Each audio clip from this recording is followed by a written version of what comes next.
Hi everyone, welcome to the hero's journey, our way back to wholeness. I'm your host Amsi, and I'm currently sitting outside at a beautiful Zurich lake in Switzerland. I decided to record this first episode outside because it was just a beautiful, and it was a little bit frustrating to sit inside my room, so let's do it here. Welcome to this podcast. I'm so happy and I'm so excited that you found your way here and that you have decided to click on this video and spend some of your precious time and attention to listen to what I have to say and to listen to the interviewees that are here on this podcast. Thank you very much for that. The intention of this podcast is to really evolve our understanding of how change and transformation works, and also creating from differently from our hearts and from the field instead from matter. This is still sometimes a hard statement to swallow for me too, or a hard fact to or reality to accept sometimes. Also, sometimes I find myself as well as struggling accepting that there is like something called God, divine, the field, source, whatnot. Call it whatever you want. But apparently, and that's what I actually love, is that science is catching up and saying, yeah, your state of being affects your environment, and we are the creators of our lives. We are observing our realities and give them life with our perspective, belief system. Our thoughts and emotions create our state of being, and this is how we create our world. And sometimes, even though I learned a lot about it, it's still a little bit uncomfortable.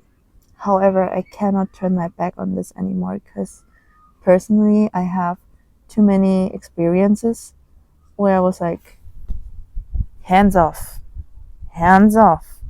This is no coincidence. I literally put this intention out and it came true. And there were more synchronicities coming up in my life.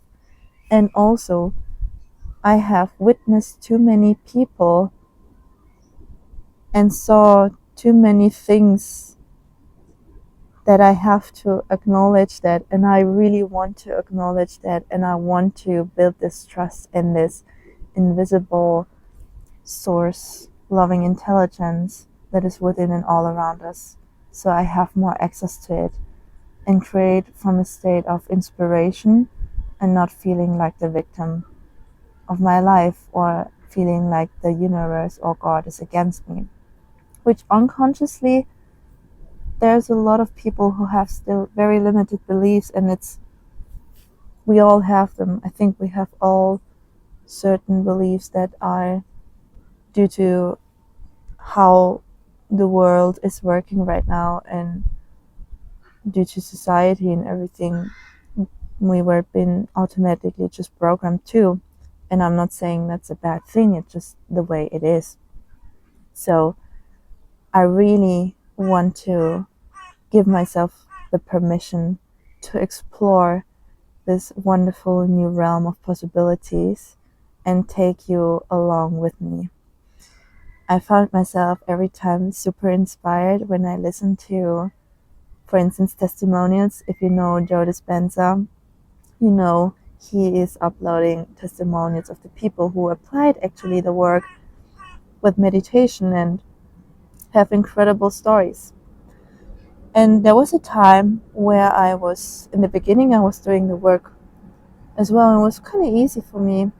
However, when I had my first event, I was like super excited about everything. And I went to my first event and I noticed how many emotions came up that I wasn't aware of, how many thoughts, how many belief systems.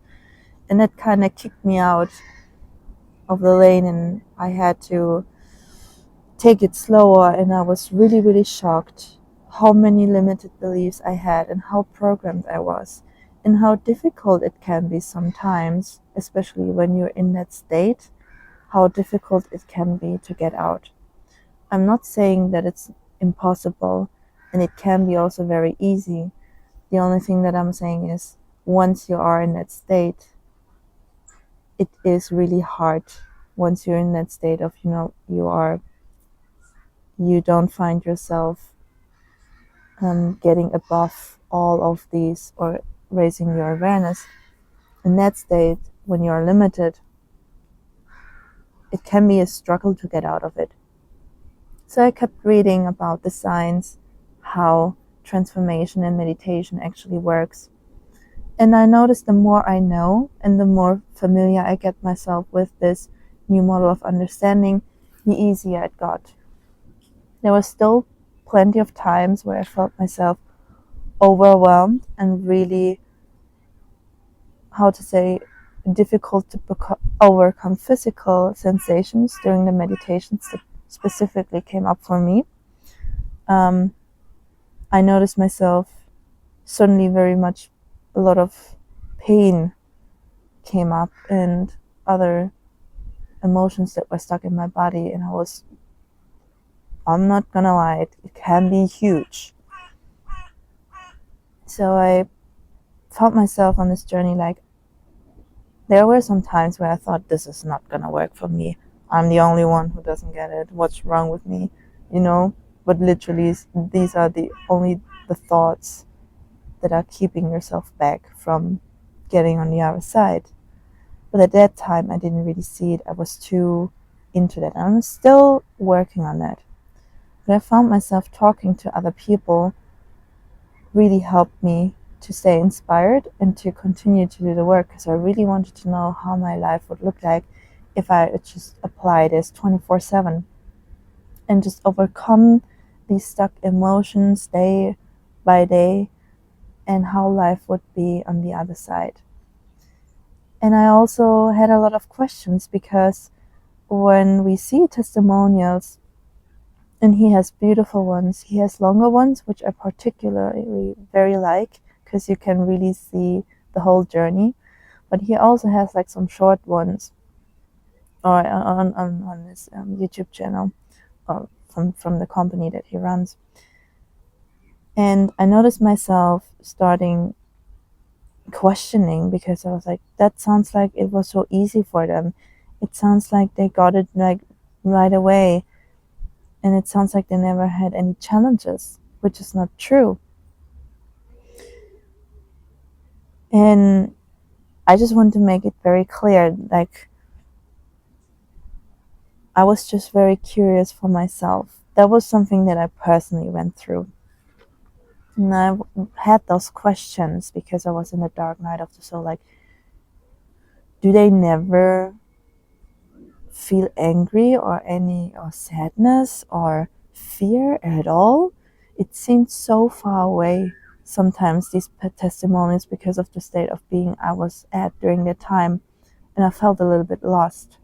So I reached out to some of those people, and when chatting with them or talking to them, I noticed, oh, it was not at all butterflies and unicorns, like I like to name it.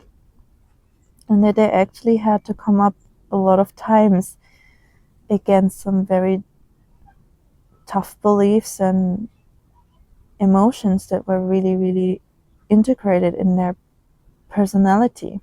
And they had to let go of that. And it was really difficult at times for them. And hearing that actually really gave me a lot of peace of mind, because I was like, oh, okay, so I'm actually doing something right.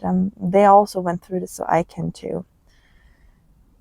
So in this podcast, I really want to give space for people's journey, a space to be vulnerable and to acknowledge also the difficult times they went through, not to pity them or that they can, or something like this, just to tell their stories, because it's so inspiring for a person that is currently going through something or is still in the middle of the river of change, to hear, hey, I've been there too, and I got out, and so you can too. And that's the intention, to organically remove our doubts and to organically grow this trust in this beautiful, loving intelligence or intelligent love, divine God, whatever you want to call it, and to nurture it with stories that are fueling this belief. Also, when we talk about stories, this podcast is very much inspired by the book The Heroes with a Thousand Faces by Joseph Campbell. He is a guy, or was a guy, unfortunately he's not alive anymore, who studied all the mystical texts, the religious texts, folklores, and other sagas or stories. And he identified that there is a common theme in all of those stories, and this is the hero's journey. It actually has like different stages. And what I love about this book, that it makes clear that the tragedy is as important as comedy, and the comedy is as important as the tragedy. Together, they become whole, and you can transcend the old story.